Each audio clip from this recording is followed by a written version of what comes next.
আপনারা দেখছেন TVN24 news network.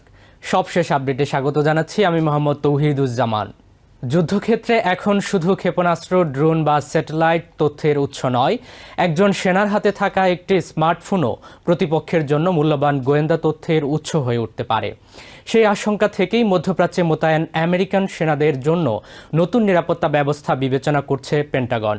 রয়টার্সের হাতে আসা এক চিঠিতে আমেরিকার সেন্ট্রাল কমান্ড বা সেন্টকমের প্রধান এডমিরাল ব্র্যাড কুপার সতর্ক করে বলেছেন, সেনাদের মোবাইল ফোনে ধারণ করা ছবি ও ভিডিও অনলাইনে ছড়িয়ে পড়ায় ইরান আমেরিকান সামরিক ঘাঁটিতে হামলার ফলাফল প্রায় তাৎক্ষণিকভাবে মূল্যায়নের সুযোগ পাচ্ছে।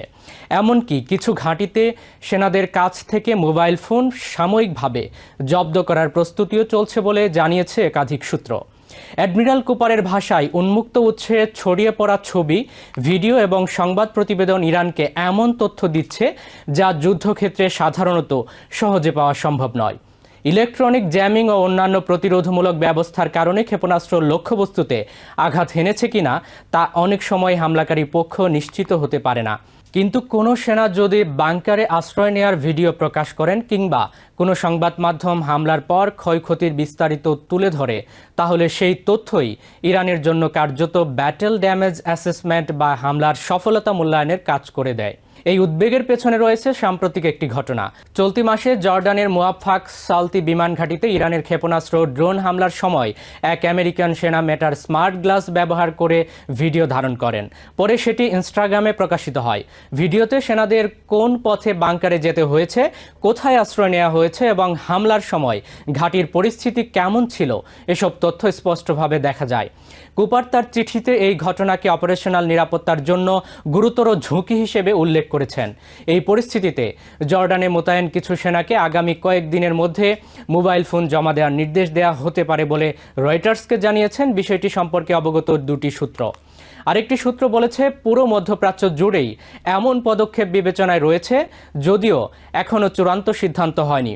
সেন্টকমের মুখপাত্র ক্যাপ্টেন টিমোথি হকিংস অবশ্য বলেছেন, অ্যাডমিরাল কুপারের বার্তাটি মূলত অপারেশনাল নিরাপত্তার গুরুত্ব স্মরণ করিয়ে দেওয়ার জন্য দেয়া হয়েছে। এটি নির্দিষ্ট কোনো নতুন নীতিমালার ঘোষণা নয়। যুদ্ধ শুরুর পর থেকে মধ্যপ্রাচ্যে মোতায়েন হাজারো আমেরিকান সেনার কাছে স্মার্টফোন পরিবারের সঙ্গে যোগাযোগের প্রধান মাধ্যম হয়ে উঠেছে।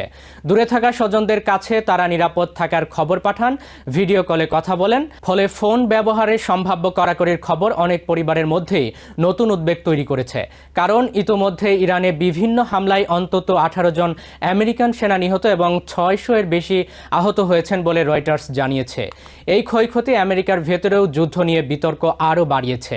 বিশেষজ্ঞরা বলছেন, স্মার্টফোনের ঝুঁকি শুধু ছবি বা ভিডিওতেই সীমাবদ্ধ নয়। অবস্থান ভিত্তিক বা লোকেশন তথ্য সংগ্রহকারী অ্যাপ, বিশেষ করে ফিটনেস অ্যাপ বা অন্যান্য বাণিজ্যিক অ্যাপের মাধ্যমে ব্যবহারকারীর অবস্থান শনাক্ত করা সম্ভব। আমেরিকান প্রতিরক্ষা কর্মকর্তারা বহু বছর ধরে সতর্ক করে আসছেন যে প্রতিপক্ষ এসব তথ্য ব্যবহার করে সেনাদের অবস্থান নির্ধারণ বা নজরদারি চালাতে পারে। রয়টার্স এর আগে জানিয়েছিল, স্মার্টফোন থেকে সংগৃহীত বাণিজ্যিক লোকেশন ডেটাও বিভিন্ন সময় আমেরিকান বাহিনীকে লক্ষ্যবস্তুতে পরিণত করার প্রচেষ্টায় ব্যবহৃত হয়েছে। এই ঘটনার আরেকটি দিকও সামনে এসেছে। একদিকে যুদ্ধক্ষেত্র থেকে তাৎক্ষণিক তথ্য, স্যাটেলাইট ছবি ও প্রত্যক্ষদর্শীদের ভিডিও বিশ্বজুড়ে সংবাদ প্রবাহকে আরও দ্রুত ও স্বচ্ছ করেছে। অন্যদিকে সামরিক বাহিনীগুলো মনে করছে, অতিরিক্ত তথ্য প্রকাশ অনেক সময় চলমান অভিযানের নিরাপত্তাকে ঝুঁকির মুখে ফেলতে পারে। অ্যাডমিরাল কুপারের সতর্কবার্তা সেই বাস্তবতারই প্রতিফলন। তার ভাষায়, হামলার ক্ষয়ক্ষতির বিস্তারিত প্রকাশ কখনো কখনো ইরানকে দ্বিতীয় দফায় আরও নিখুঁত ও ভয়াবহ হামলা চালানোর সুযোগ করে দিতে পারে। ফলে আধুনিক যুদ্ধক্ষেত্রে এখন অস্ত্রের পাশাপাশি তথ্য একটি কৌশলগত শক্তি, আর একটি স্মার্টফোনের ক্যামেরাও হয়ে উঠতে পারে যুদ্ধের গতিপথ বদলে দেওয়া একটি অনাকাঙ্ক্ষিত উপাদান।